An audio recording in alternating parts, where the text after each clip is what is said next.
Nako, ayun na nga.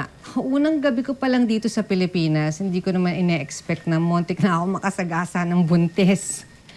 Siyempre naman, tulong agad, di ba? Ganyan kami sa Canada. Basta kababayan, nangangailangan, tulong agad kami.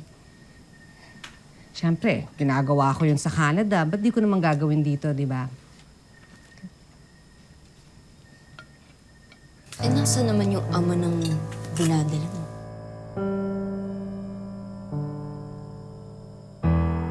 Crystal, tama na. Bakit kung makareact ka? Tama na nga, di ba? Crystal, quiet ka na nga lang. Tonyo, ba't ka ba nagagalit? Pasensya ka na.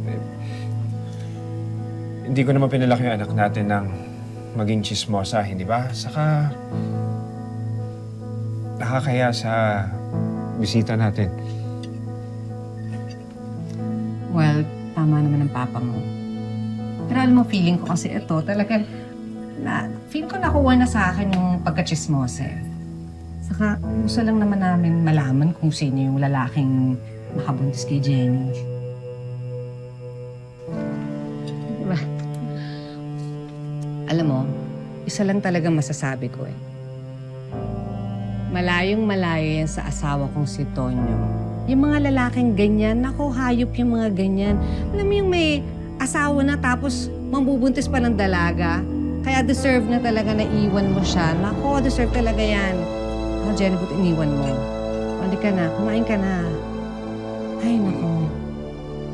Ano bang gusto mo? Gusto mo ng gulay? Mahal, nabanggit mo na ba sa mga kamag-anak mo yung tungkol sa kasal natin? Ang sabihin mo, mabilisan lang naman. Pagkatapos ng kasal, tipad na tayo agad sa Canada. Mahal, siguro pag-usapan na lang natin yan bukas. Kasi hindi ka pa papagod, ha? Hindi pa. Namiss kita. Miss na kita.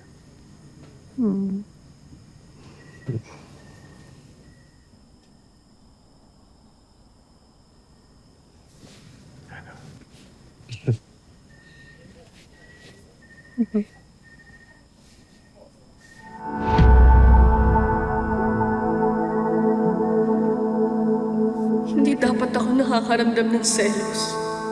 Wala akong karapatan. Pero bakit ang sakit-sakit?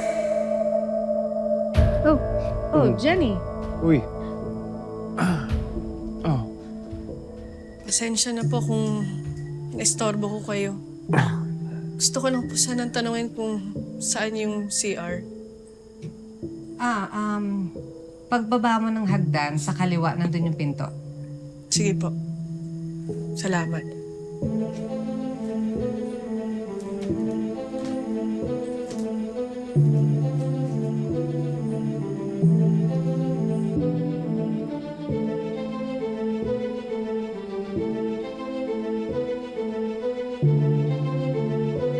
Maraming salamat sa pagsama sa ating istorya sa Tadhana. Nakaka-relate ka ba sa ating mga bida? Nako, i-comment mo na yan para sa iba't ibang kwento na punong-puno ng pag-asa at inspirasyon. Mag-subscribe na sa GMA Public Affairs at YouTube channel.